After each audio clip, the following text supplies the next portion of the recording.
Издательский дом «Хыбар» собрал юных корреспондентов республики, лауреатов и победителей конкурсов газеты «Тандыш». Участниками слета стали порядка 100 юнкоров, пишущих на чувашском и русском языках. Ирина Кошелева начала писать статьи в газету с 5 класса. На это ее вдохновили сестры, которые также увлекаются журналистикой. Я пишу, получается, о событиях своей жизни, про всякие мероприятия, как мы едем на соревнования, занимаем призовые места.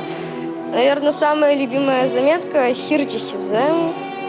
Эта заметка мне очень нравится, маме тоже. Мне помогала там также мама. Это самая милая и приятная заметка, как по мне. На мероприятии для детей провели различные мастер-классы. Старший редактор национального телевидения, автор детской передачи «Щилдырджиксем» Юлия Адюкова тоже поделилась секретами мастерства. Она рассказала юнкорам, как отснять интересную программу от идеи до выхода в эфир и как организовать работу на всех этапах производства контента.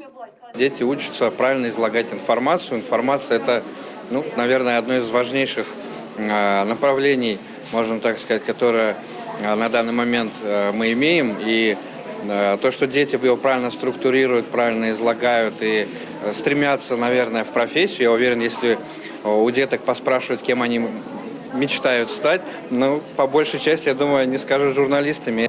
Главный редактор издательского дома «Хыбар» Татьяна Вашуркина отметила, что благодаря детям наш чувашский язык будет жить и передаваться другим поколениям.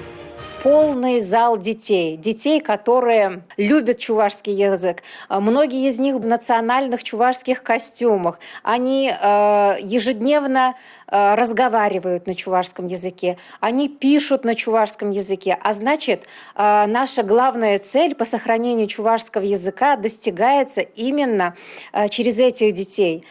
С каждым годом количество юнкоров на слете растет, а значит, чувашская журналистика будет развиваться. Милена Алексеева, Юлия Адюкова, Сергей Емельянов, Республика.